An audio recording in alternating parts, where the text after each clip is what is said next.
Hey everyone, Andang here for some Lord of the Rings online news. Yes, we finally have some big information coming our way. Still no producer's letter, but we did get quite a bit of information from the PAX East LOTRO meetup with the executive producer. I didn't go, but MMO Central did. And they have this whole article about all their highlights of information. They also have a whole video that I think is like 30 minutes, 20 minutes, with executive producer Ciccolini there, going over everything. So just the highlights to get those out of the way. This summer, LOTRO will be focusing on the wedding between Aragorn and Arwen, and we'll be going to the Floodfells. And then there's going to be another update that will be in Upper Anduin. And then in early 2021, in about springtime 2021, we're going to be seeing an expansion to the game. Again, which is awesome.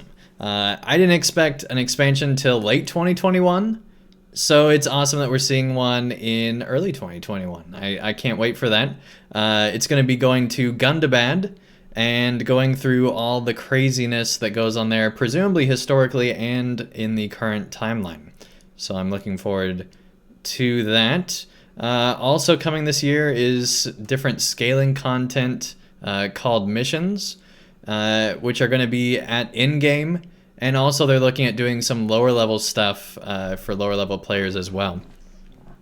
Dell, welcome, nice to have you here. Coggerson, welcome, nice to have you here. Lady Crane, welcome. Brandeth, nice to have you here as well. We're also finally going to be getting Rohan housing when they do the Helm's Deep release on the legendary servers. So that's awesome. Players are going to have a stable showing off their favorite mounts, which is awesome. That's going to be huge. I'm so glad. That's like the one thing I was wanting from a Rohan housing. So good on them. I'm looking forward to it. So anyway, let's go ahead and take a little bit deeper dives into some of these points here. First of all, this map is from LOTRO Wiki. It is the announced lands, which I'd take that with a grain of salt, but that's what they're calling it on LOTRO Wiki, is the announced lands for LOTRO. What I think this actually means is that there's a map that has a name of this area on it. So this is basically everything in Middle-earth that has a name to it that we have been to and that we haven't been to. Which is really interesting.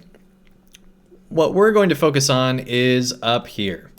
This is basically 2020, the rest of what we're doing this year, and also going into early 2021.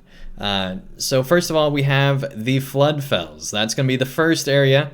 We're also going to be having Aragorn and Arwen's wedding. My guess still is that we're going to be going to, from Minas Morgul up to Minas Tirith real quick, stopping by for the wedding, and then going way up here to the Floodfells.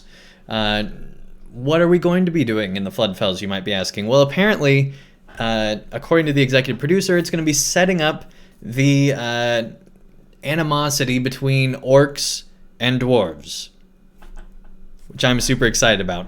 I can't wait for that. It should be a lot of fun. And then there's going to be another update later this year going into Upper Anduin that's going to be continuing that plotline that they start in the Floodfells, which should be pretty awesome. Who won the Steam card? It was... Let me check real quick. One moment. It was Bongorfians. Bongorfians won the Steam card. I really hope I didn't just show something, but anyway, back over here. They already activated, it's fine. Anyway, we're going to go to Upper Anduin, and that'll continue the plotline between the Dwarves and Orcs.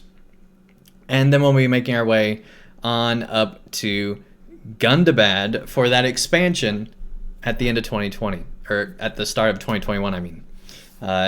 So that should be awesome. I can't wait to see that. My guess is it'll be similar to what we've already been seeing in places like the Iron Hills, Arid Mithrin, and the different areas in the Hobbit-related places. So a little bit of backstory about Gundabad and this region that we're going to. So Gundabad was a region under the control of Angmar, or maybe even partnered with Angmar, for a long time. Before that, it's just been home to orcs.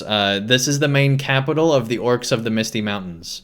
So pretty much all the orc issues in the north, so basically all of Eriador and all of northern Rovanion, all the orc issues came from either Angmar or Gundabad.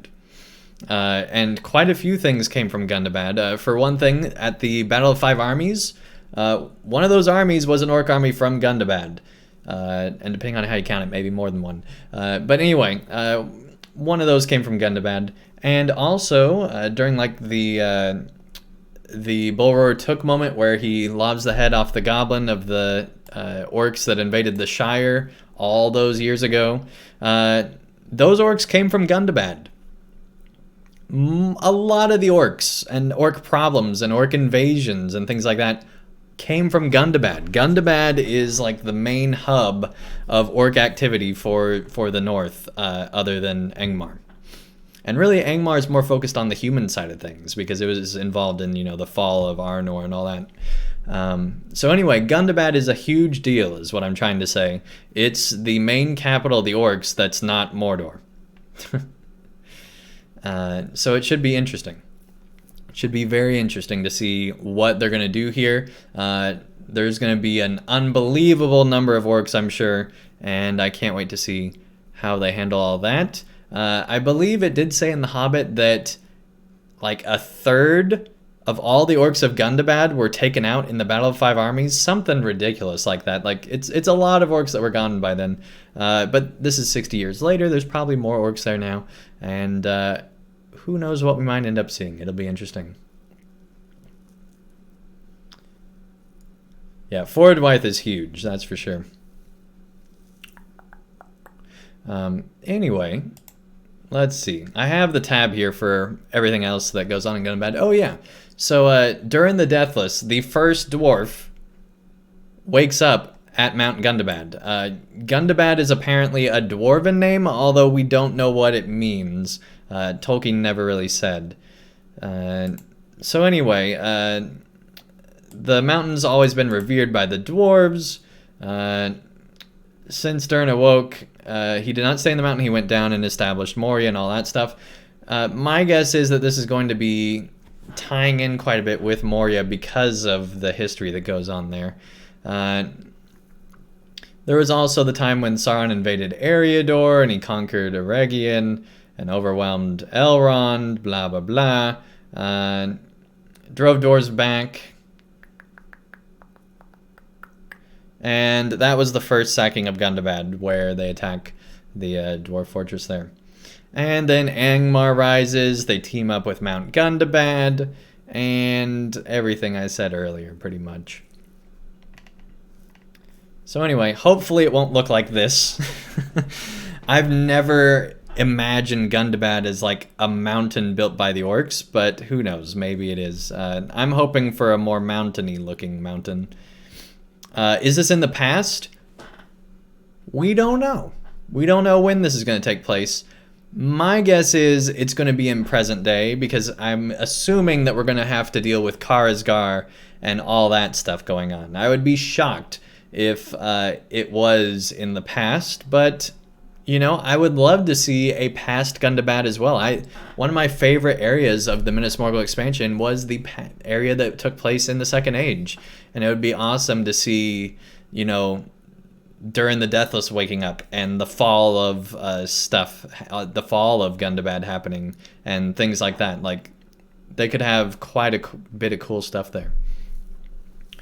So anyway, that's everything we pretty much know about Gundabad and the new areas coming here. As I did say, there's also going to be the wedding between Aragorn and Arwen, which apparently the developers are super excited about. It sounds like it's going to be a pretty, I know it's a key event in Middle-earth, but it sounds like it's also like they're really fleshing it out, and it should be a pretty decent sized content for that. My guess is the Floodfells won't be that big of an area, and the majority of stuff will actually be down with the wedding in update 26. Update 27, I'm guessing we're going to get a pretty sizable piece of landscape up here with Upper Anduin, and then obviously the expansion should be pretty sizable for Gundabad. You would like it to be fully voiced, but yeah, I don't see LOTRO ever doing anything fully voiced, although it does seem like that they, with the lore bits and things like that, that they are voicing more, but I don't think we'll ever see anything fully voiced by LOTRO anytime soon. Let's see. So the final thing that they talked about that's kind of a big deal is that they're going to be working on the legendary item system again. And there's going to be another legendary item system revamp. There's no timetable on this, other than in the short term they're going to give ways for players to get Scrolls of Empowerment easier at in-game. Good. Looking forward to that.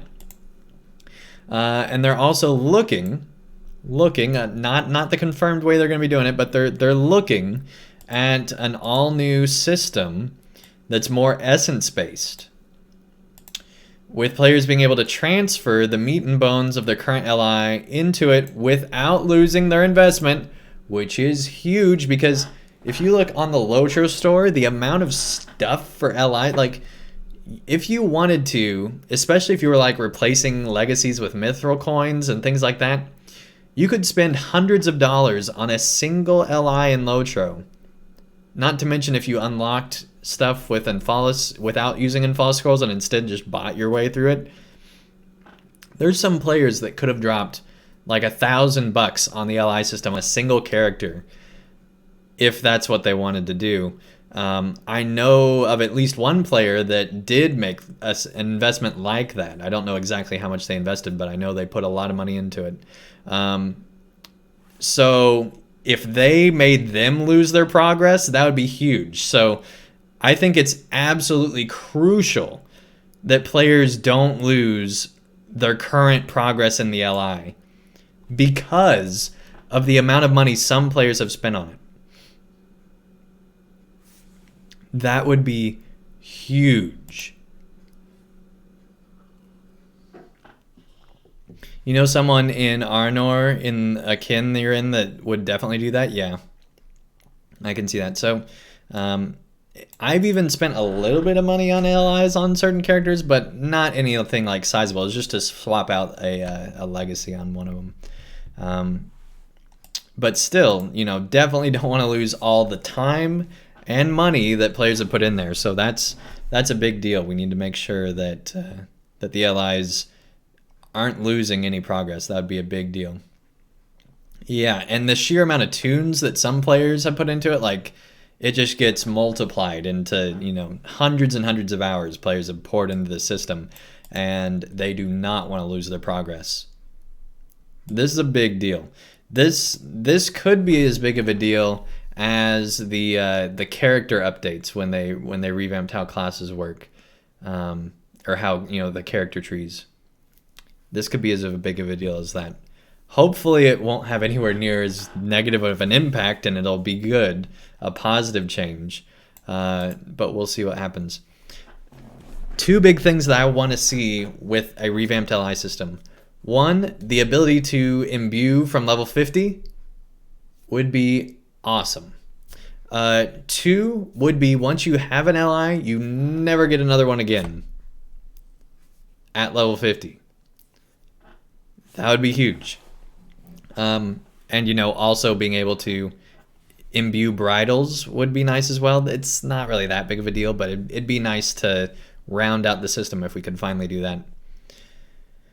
What you want is mini DPS buff. The nerf's severely outdated. Yeah.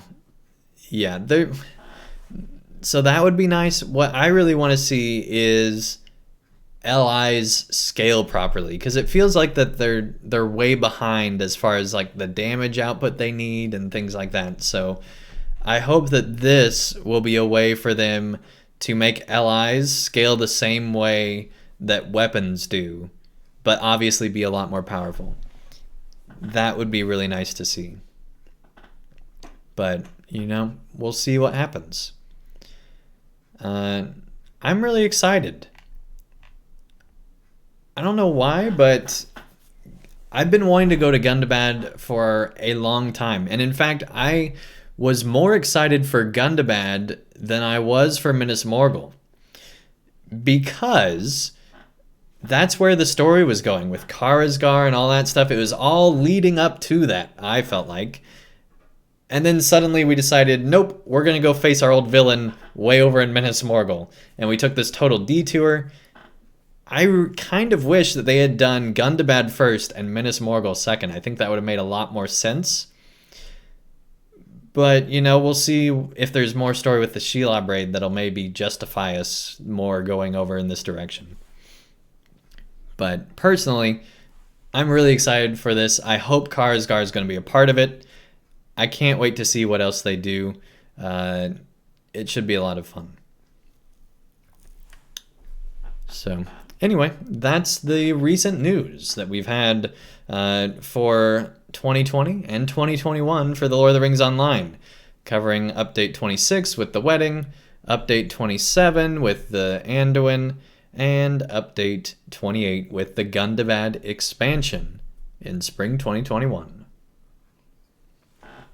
So there will be a producer's letter going over a lot of this coming in a few weeks that should potentially give us a little bit more information. And then hopefully we'll be getting a lot more information about the wedding of Aragorn and Arwen and just Update 26 in general coming up. Also, for those interested, DDO is getting an expansion called Feywild. I don't know if that's what it's called, but it's taking place in Feywild, and they're also getting a new race. And that's why LOTRO's not having an expansion this year, because it's DDO's turn, and we'll be getting one in spring 2021. Brenda says, what would be cool is replacing any of the level-specific SOE or star lit crystals just to be star lit and Scroll of Empowerment, and make your item imbued by default, and have the Moria Epic give you the imbued legacy replacement scrolls to replace empty slots, and have the max rank you can get based off of your level. So yeah, it would be awesome if at the very least the base damage stat leveled with you. So if you're 130, it gives you a certain amount. If you're 127, it gives you a certain amount. If you're level 51, it gives you a certain amount of damage. That's what I would like to see, is the damage scale. Because in my opinion, that's the biggest problem with the imbuement system, is the damage doesn't scale. Once you imbue your ally, that's it. Like, they keep adding on a few more levels here and there, but it's not to scale with what the damage should be. So hopefully this update will fix that. And it seems like with some of the relics that they've been giving for allies, they realize that the damage is not keeping up, because they're now giving allies that just straight give damage modifiers. And that didn't take place before. It seems like that they know that the damage is not where it needs to be. When your weapon doesn't even have 3k DPS and you do 50k a hit, yeah, exactly. It really doesn't make sense. And in some cases, at certain level ranges, previously with the ally system, it made sense to get rid of allies and just have normal weapons when the imbuement, before the imbuement system took place. Which is kind of crazy, you know, that kind of defeats the point of allies. Now, obviously, that doesn't include everything else, it's just the damage, but still, it's kind of insane that the ally system is so weird in how it levels. So, anyway, this is the update I've been waiting for since before the Minas Morgul detour. So I'm really excited for the coming year and a half for LOTRO, and can't wait to see where we go after this. This was pretty much the guaranteed, easy, we knew this is where it was going, update. After this, I have, no real idea. They've been setting up some stuff in Rune, so maybe we're going there next, but it'll be interesting to see what's coming up in LOTRO. So anyway, it seems like another good year in LOTRO. I was getting a little worried with how late this Shelob raid was, if we were still going to get 2 updates to LOTRO this year, but it seems like that's definitely the plan. So hopefully that first update will be sooner rather than later, because I think there's not too much more time they have to get this wedding and the next area up and running before it becomes a little stressed later in the year. And I'm guessing they're wanting to get it out of the way before they get this expansion going, because that's going to be some crazy crunch for them. But anyway, hopefully you guys enjoyed this news update. Let me know in the comments down below what you guys think. Thank you everybody live here. Let me know as well. And I'll see you again real soon for some more LOTRO. Take care, everybody, and have a great night.